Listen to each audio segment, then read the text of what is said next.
Okay, so we have the Pittsburgh Steelers taking on the Buffalo Bills. And what it is to this point of the NFL season, the game of the year. The Pittsburgh Steelers are heading into this game 11 and 1 after a disappointing loss to the Washington football team 23 to 17. And they're going to be on the road facing a 9 and 3 Buffalo Bills team that is peaking at the right time of the NFL season. Now, for the Steelers, they got humbled by the Washington football team. Okay? And let's not act like we didn't see the Pittsburgh Steelers loss coming. There were a lot of people who were saying that there was a good chance that the Washington football team could pull off the upset against the Pittsburgh Steelers. And when you look at the Pittsburgh Steelers, this team is 11 and 1. This team is not 11 and 1 by accident.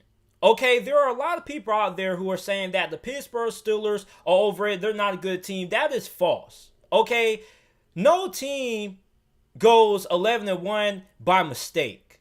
The Steelers have one of the best coaches in the NFL. They have one of the best teams in the NFL.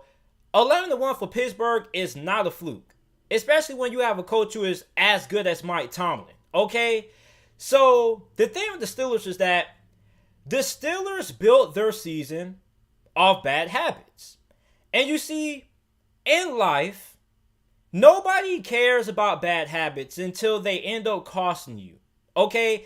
Everybody has bad habits. Everybody knows that they have bad habits, but people choose to ignore bad habits until they have to be addressed. Okay?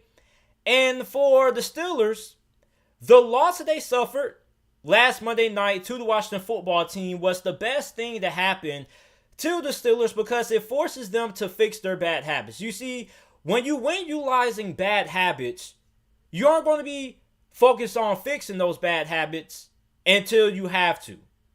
And a smart guy once told me, he said that depending on what they are, our habits will either make us or break us. We become what we repeatedly do.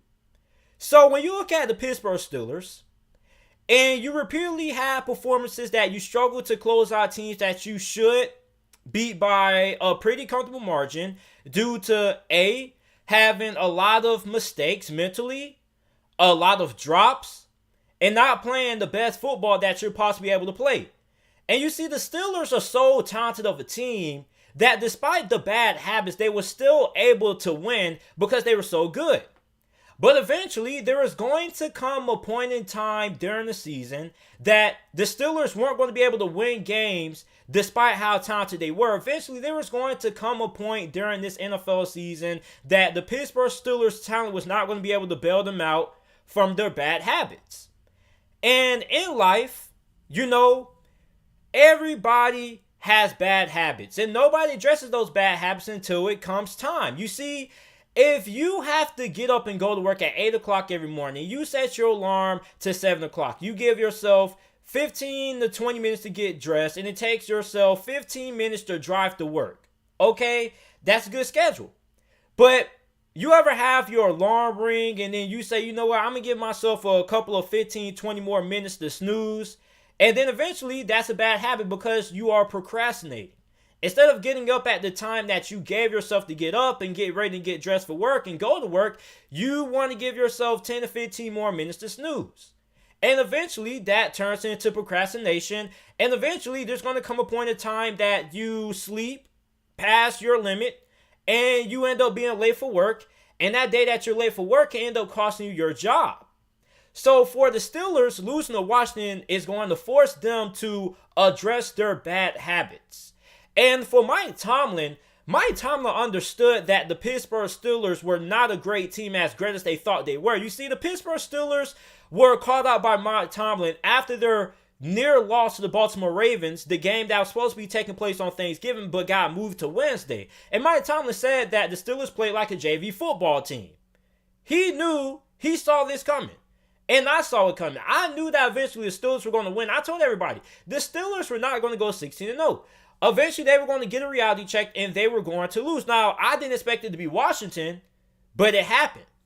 So now, the players are now starting to look at themselves in the mirror, and they're starting to say, hey, man, we got to address, we got a lot of things that we got to clean up. You see, you had players like Eric Ebron who were too busy tweeting on social media. You see, if Eric Ebron was as good as using his hands in the game as he is using them to type on social media, he'll be the best tight end in the NFL.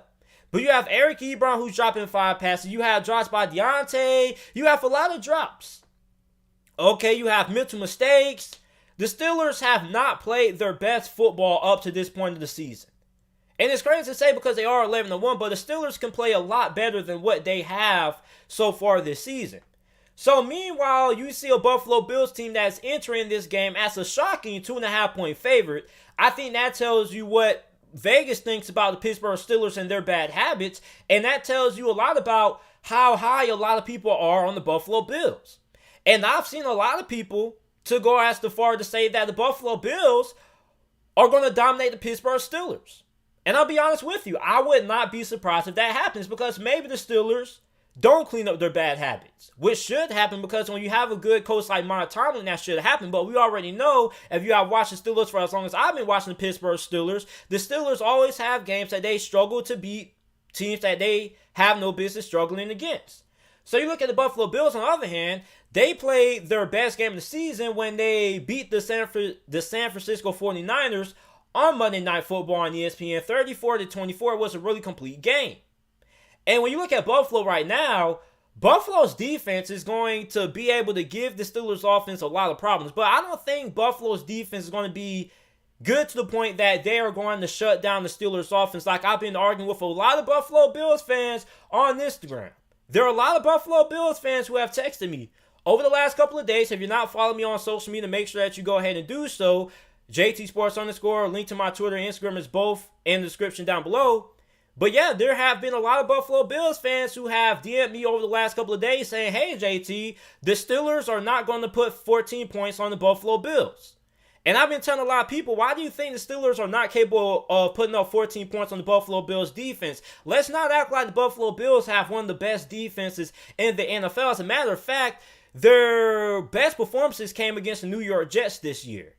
And when the Buffalo Bills have faced a more than capable offense, they have allowed a lot of points to be scored. So let's not act like the Buffalo Bills just have this crazy stout defense. Do they have talent on defense? Yes, they do. Nobody's denying that. But let's not act like the Buffalo Bills have the greatest defense. I don't think the Buffalo Bills defense is good enough to shut down the Pittsburgh Steelers offense to the point that they only score 14 points. Because you got to understand something. The Ravens and Washington have top 10 defenses. And the Washington football team has one of the best defenses in the NFL, and Baltimore isn't too far from it. So when you look at the Buffalo Bills, on the other hand, this offense is what makes this team click. If you need Buffalo's defense to get a stop, aside from a turnover, I don't really trust them. The Buffalo Bills defense is turnover dependent. If they're not getting turnovers, this defense is good enough to allow 30 points every single game if they're not forcing turnovers. But they do force turnovers, but you can't rely on turnovers every single week. The Steelers are number 1 in the NFL in turnover margin. Okay, despite what a lot of people think, Big Ben is having the most efficient season he has ever had in his whole entire NFL career. And Ben Roethlisberger has been playing just as long as me and you have been alive. So for Big Ben, he doesn't turn the football over all that often this year. His worst game came against Tennessee when he had a couple of interceptions. 2 of them weren't really his fault. So when you look at Big Ben, he has taken pretty good care of the football. This isn't your same turnover-prone Big Ben that you guys are accustomed to seeing over the last couple of years. Okay? And remind you that the Steelers, their problem string on the offensive side of football, this defense is the best defense in the NFL without a doubt. And this defense is going to be good enough to shut down, or not shut down, but contain Buffalo's offense. I'm not expecting Buffalo to have a performance that they come in here and they destroy the Steelers defense and they put up 30 points. That's not happening. If you are a Buffalo Bills fan, you think you're going to end up putting 30 points on the Pittsburgh Steelers, I think that you are sadly mistaken, because the Steelers haven't allowed a single team to put 30 points on them all this season. The most points that the Steelers have allowed was against the Philadelphia Eagles when they allowed the Eagles to score 29 points. So the Buffalo Bills offense is good. I'm not denying that. The Buffalo Bills offense will score points in this game, but a lot of Buffalo Bills fans have been telling me that they expect Buffalo to hang third on the Steelers defense. That ain't happening. Even if Joe Hayden doesn't play because he's in concussion protocol, even if Steven Nelson does not play, I don't see that happening. This is just too good of a defense. They have a lot of depth at every single position. They're on their third string linebacker. Devin Bush is injured. Spillane is injured. Avery Williamson is coming in. He's still pretty good. Avery Williamson is a starter on half of the NFL teams right now that need help at linebacker. So the Steelers have a lot of depth. And despite having a couple of injuries, especially to Bud Dupree, this defense has a lot of talent and a lot of depth. That just goes to show you how talented the team this is. But for Buffalo, you should be worried if you are a Steelers fan. Because the Steelers have struggled to stop the run over the last couple of weeks. Ever since the first time the Steelers played the Baltimore Ravens, I have not really seen the Steelers' run defense as good as what it was at the start of the year. This is not the same run defense that shut down Saquon Barkley week 1. So when you look at Pittsburgh, you see Josh Allen. Josh Allen right now is playing like an MVP candidate. Now, a lot of people aren't giving Josh Allen the credit he deserves, which is crazy because I've been one of the biggest Josh Allen supporters. It's really odd because when Josh Allen first got drafted by the Buffalo Bills, I was one of his biggest critics, now one of his biggest supporters, one of his biggest defenders, because Josh Allen does deserve to be mentioned in the MVP discussion. Now, will he win it over a guy like Patrick Mahomes or Aaron Rodgers? Probably not, but he is having an MVP caliber season, and Josh Allen does and should give the Steelers fans a lot of concerns with his ability not only throw the football downfield, but also the fact that he is getting deadly accurate.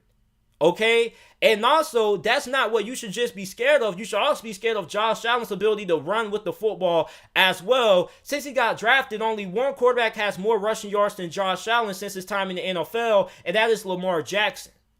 So for the Pittsburgh Steelers, you don't have a Devin Bush there, so you don't really have that speed at linebacker. Vince Williams is a pretty solid linebacker, but he's not fast. He's not great in coverage neither, like we saw last week. So for the Steelers, Josh Allen's mobility should be a really big concern in this game. And for the Buffalo Bills, the Steelers are a one-dimensional football team right now. They can't get the run game going for nothing. And I understand if you are a Steelers fan, you're going to say, well, JT, the Buffalo Bills aren't that great against the run themselves, which is true. But the Steelers, to the point, aren't that good of a running football team that they're good enough to take advantage of a defense that isn't great stop the run. They're not Baltimore. And even with James Conner coming back, James Conner hasn't really been all that great neither, even when he is fully healthy. So that goes to show you that the Steelers offense, they can't run the football, so they're one-dimensional. And the difference between the Kansas City Chiefs and the Steelers is that offensively, the Chiefs are more consistent. They don't have a lot of drops and a lot of misconcentration, but they also can run the football if they need to. They can throw and run. The Steelers can only throw. And when you go to the passing game, the pass game for Pittsburgh has had its struggles as well, because for some reason, the Steelers don't want to take shots downfield. And it's not because Big Ben simply doesn't have the arm strength. Big Ben has proved more than enough that he has more than enough arm strength to throw the football downfield. If you want to go back and test that theory, go back and watch the first game that the Steelers played against the Baltimore Ravens. In the second half of that game, Big Ben was doing nothing but throwing dimes downfield. So for Pittsburgh, you have to be more balanced on offense. Even if you can't run the football, at least try to run the football. At least give the run game at least 20 carries before you abandon it. And if you're Pittsburgh, it's just not being more balanced in the run game. It's being more balanced in your passing play calling as well. Because in the passing game, you're not going to beat a lot. Listen, what the Steelers were doing, just dumping it off to their wide receivers, letting their wide receivers do all the work, worked until the team started to catch up with it. Even Chase Young said that Washington saw Pittsburgh's offense coming from a mile away. It's not too hard. The Steelers are going to throw the ball behind the line of scrimmage, or they're going to throw the ball 2-3 yards up the field and allow the wide receivers to do the rest of the work. That's not going to fly when you play a team like Buffalo that has a really good coaching staff with Sean McDermott as their head coach. They're going to see that coming. Ron Rivera saw it coming. So for the Pittsburgh Steelers, you're going to have to do more than just 3-yard dumps off and forcing your wide receivers to make plays with the ball in your hands. You're going to have to ask Big Ben to drop back and wait a couple of seconds in the pocket and try to throw some intermediate passes down the field. I'm not saying Pittsburgh needs to throw the football downfield every single play, but what I am saying is that switch up the passing play calling. Switch it up. Don't just rely on, throwing the ball 3 yards and then allowing your wide receivers to do the rest of the work. Like, do that and also mix in some balanced intermediate play calls. Like, maybe try to throw the ball 7 yards downfield, 10, 12 yards down the field, something like that. Like, the predictability of the Steelers offense is really easy to predict. And if you're able to tackle well and you can tackle these wide receivers and keep these wide receivers from making plays after the catch, then you're going to be in a really good spot. That's why the Steelers offense has struggled. And the play calling last week for Pittsburgh wasn't that great. On that 4th and 1 call when Mike Tomlin opted to decide to stay on the field for 4th and 1, the Steelers couldn't even run the football on 4th and 1, which should be absolutely embarrassed, because when you think about the tradition of the Pittsburgh Steelers, you think about hard-nosed football. And I understand that teams change over time. Teams change their identities. You're not going to be the same team that you are in 2020 like you were in the 1970s and the 1980s, but at least have a little bit of some respect to be able to that you can at least pick up 1 yard on the ground. So instead of trying to run the football 4th and 1, which they couldn't, they opt to go 5 wide. They go empty backfield with Anthony McFarland outside, lined up, and you have him one-on-one on a linebacker, and he was able to make the catch. I don't know if Randy Fichtner forgot that Le'Veon Bell doesn't play for the Pittsburgh Steelers anymore. I think he forgot that Le'Veon Bell is playing for the Kansas City Chiefs, and that is not the last guy. That is the last guy. Anthony McFarland is the last guy who should be going out wide to catch a pass in that situation, especially on 4th and 1.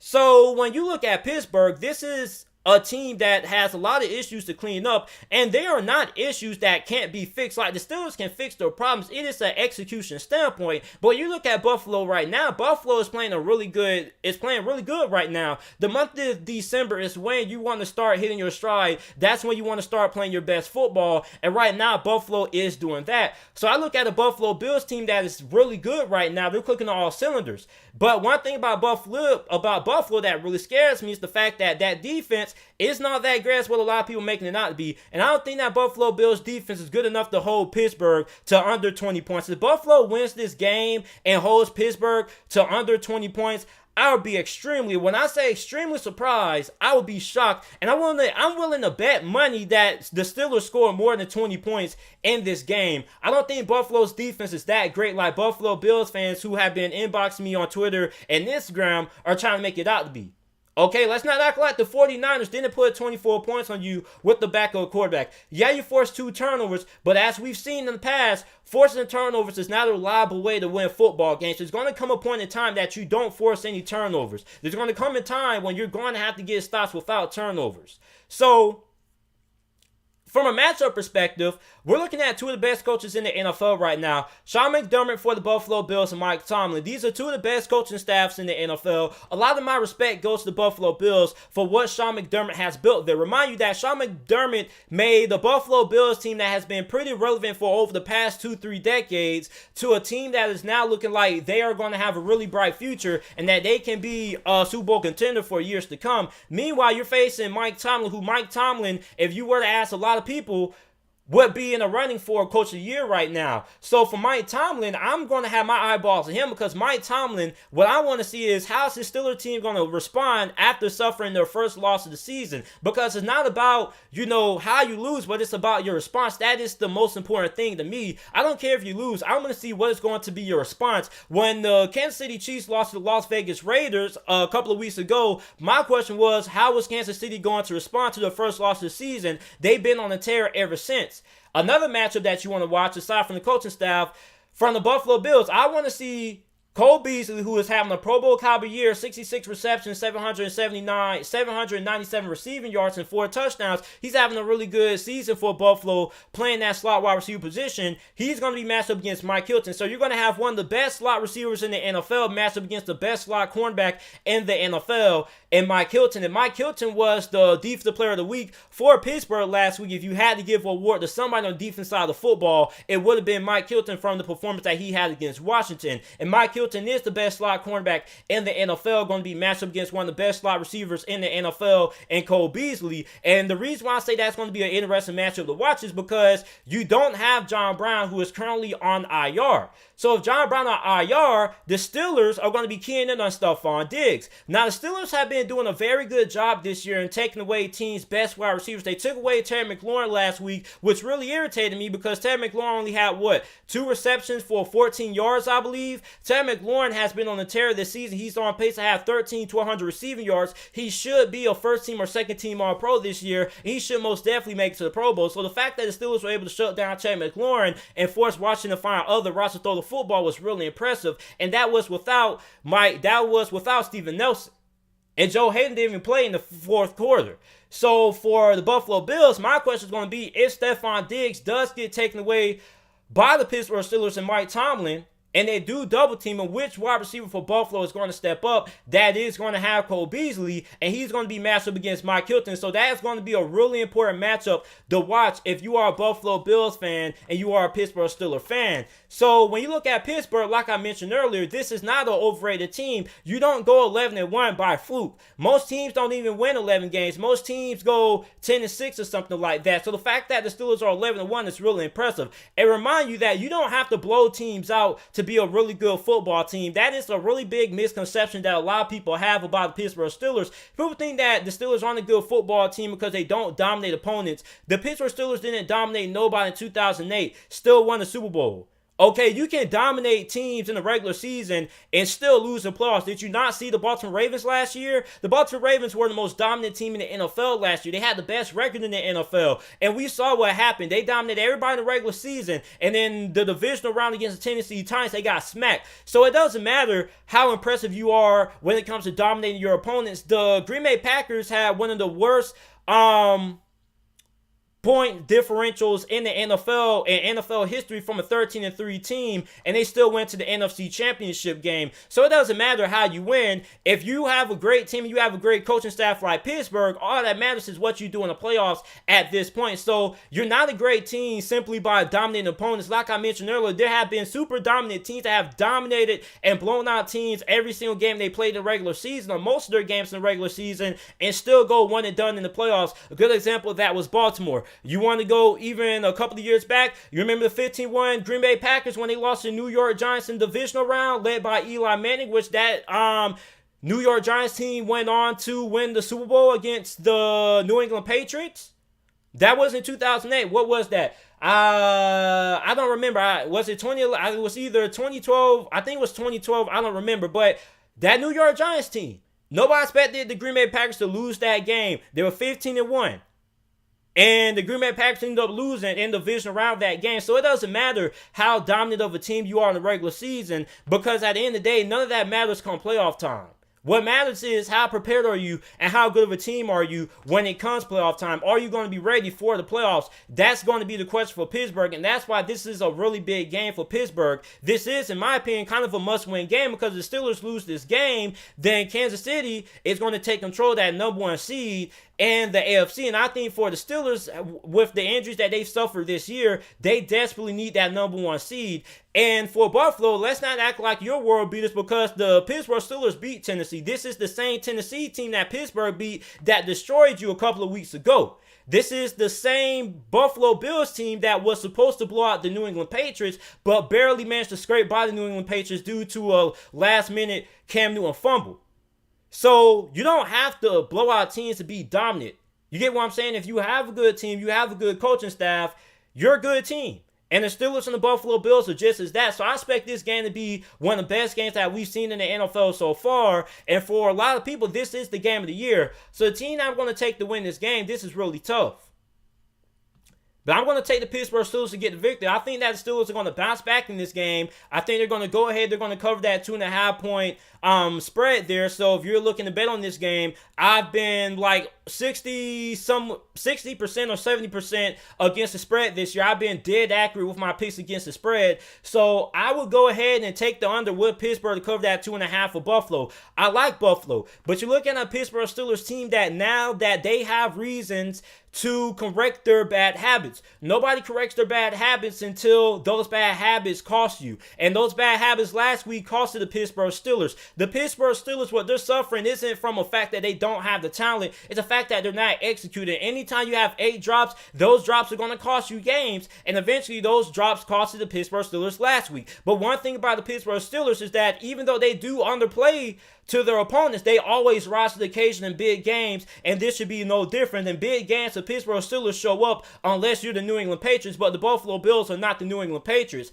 So for me, I think that the Pittsburgh Steelers win this game 27-24 is going to be my final score prediction in this game. I think this is going to be a hard-fought game. The Buffalo Bills are a really good team, but I think the Steelers, even right now, despite their loss to Washington, is still a better team than what Buffalo is right now. And I'm not saying that the Steelers are a Buffalo team for the fact that they have a better roster than Buffalo. I think that the coaching staff for Pittsburgh is going to be able to make adjustments. They're going to be able to correct the mistakes that the players didn't really see in themselves. The players are going to come out. They recognize what they have to do. They recognize that you can't win just by scraping by. They recognize how big this game is. And I think for Pittsburgh, this defense is going to be able to give this Buffalo Bills offense problems. This is going to be a Buffalo Bills offense that is pretty good. They are going to score points. Nobody's denying that. Josh Allen, he's going to have a pretty good game. I'm expecting Josh Allen to come out here and show that he's an MVP candidate. But at the end of the day, I still expect the Steelers to win this game. I think the Steelers offense finds a way to score some points on Buffalo's defense. That, by the way, this is the worst defense that the Steelers have played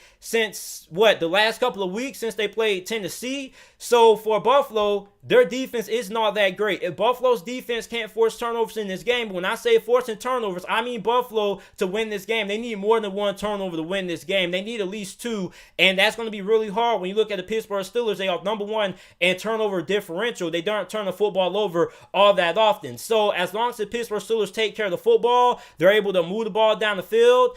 Even if they don't have a great running game, as long as the Steelers are at least able to have 70 to 80 yards rushing, I think that's enough balance on offense for the Steelers to have some success against a Buffalo Bills team that is pretty good, but their defense is not that great. I think that the Steelers defense is going to be able to come up in this game with some big stops, and I think that's going to be what's going to get the Pittsburgh Steelers over the top, is that when this game gets down into the late fourth quarter of the game, with 5 minutes left to go in the fourth quarter, Buffalo's offense against Pittsburgh's defense, who's going to win? I like Pittsburgh's defense. Pittsburgh's defense has showed up the whole entire season. They haven't let the Steelers down once this year, and I think this defense is going to be the reason